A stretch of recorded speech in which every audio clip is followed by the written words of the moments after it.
Good morning, afternoon, and evening, everyone, and welcome to the third episode of The First is the Worst. My name is J.E. Kierlock, and I am your hostess with well, not the mostest, the somethingest, perhaps. It's there in what Hercule Poirot calls the little Griselles. Sorry for the extended absence. At home, we've kind of been having internet issues. We actually got fiber, so I'm hoping that'll make a little bit of difference in my recordings. Probably not, because this computer isn't really meant for it, but whatever. Um, Before I get into tonight's topic, I just want to remind everyone that if you are interested in a free first chapter critique of your unpublished novel, to send a polished version of it along with your name, title, category, genre, chapter word count, and chapter page count to the First is the Worst Podcast at gmail.com. Once again, linked in the description down below. You can also follow me on Twitter at JECEARLOCK. And the First is the Worst at FRSTISTHEWRST. Now, tonight, I want to talk about something a little different. So as such, I will not have an author or an interview.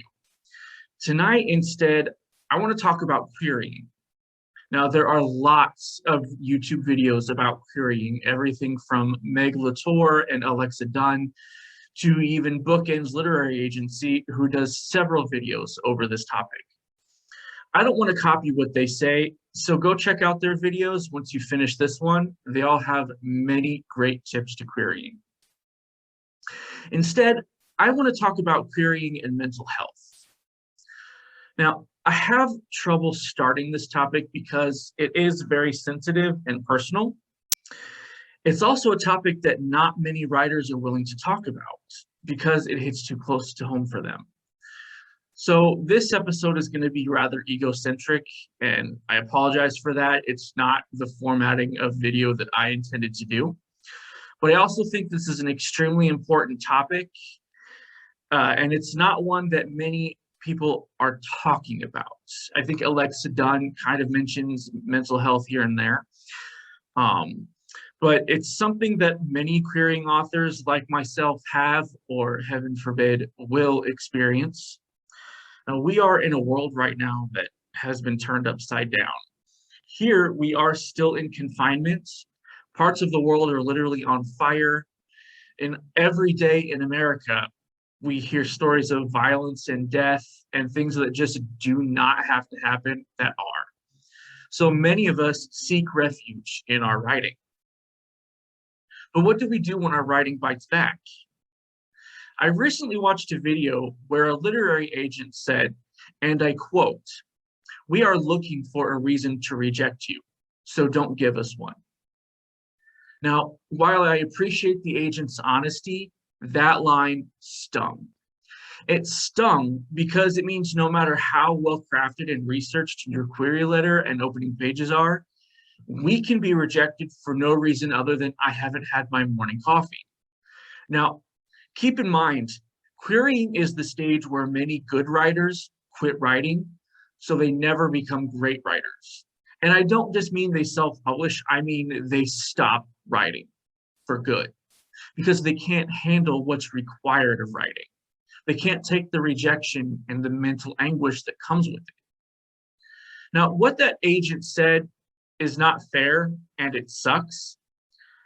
It sucks because querying is exhausting, and it takes a lot of courage and energy. And when we find an agent we think is perfect to help our book find a home, then we get that dreaded rejection letter. It's heartbreaking. It's even worse when it's a form letter. But that's a part of the writing world, and I'm not here to talk about how it should change or how there needs to be a better system. I don't feel it's my place to critique agents who are already bombarded with queries and projects and who may have jobs outside of being an agent. That's not fair to them, and I will not put down the role of a literary agent in the literary world. But the fact that your future writing career could depend on one cup of coffee is scary. One rejection, okay. 2, normal. 20, well, now it's getting heavy. 20 rejections with no interest in your book, If you've never been in this situation, you're lucky. I have, and it sucks. I've probably gotten 200 rejections, even after revisions and rewrites for Copper Breadcrumb's previous iteration, which was previously called The Wizard and the Nightmare. I stopped writing for a while, a couple of years maybe. I fell into a depression. The incessant torrent of negative responses with no reason or even critiques to better the writing made me fall into a dark place. Many authors say, well, you have to write something new. So eventually I did. I wrote an adult speculative mystery novel called Angel in an Iron Ring. After several more rejections, I finally did it. I got a request for a full manuscript from an agent. This agent requested that I snail mail the entire manuscript, which was no problem for me. I sent it off, and then I waited 1 month, 2, 3, and then I nudged. 1 month, 2, 3. That's when I realized I had been ghosted. That was devastating. Now, I am an unknown. No one knows who I am. That means that I struggle in the writing world because overall, my luck is terrible. I was lucky enough to speak with another author, MJ Quigley, who also faced this type of depression while querying her military sci-fi thriller. She said, I started to get plagued with self-doubt, and without other things to take up my mind, it began to eat away at motivation to write or edit. To combat the depression, she spoke with her partner, refocused her attention from getting published for the income to focusing more on writing in and of itself. Another well-known author that I personally know once told me that she even sought out a therapist while querying because she just felt too useless, like her entire sense of worth was connected to her manuscript.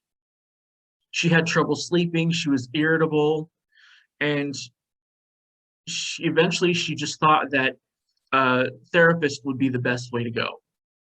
And she did eventually get an agent, and now she's about to publish her 5th book. So congratulations to her. Now, I don't want to go too long on this topic because it is so personal, but I want to reiterate that we are in a very tough time right now, and a lot of us may be clinging to our writing for hope. Even before the mess the world became wrought in, I dreamt daily of one day seeing my book in bookstores, and I still do. So if you feel overwhelmed or like you're just banging your head against the wall, it is okay to take a step back. It is okay to pause to regain yourself and your momentum. Now, do not give up, but if you feel burnt out and like you do want to give up, step back and give yourself time away from writing and from querying.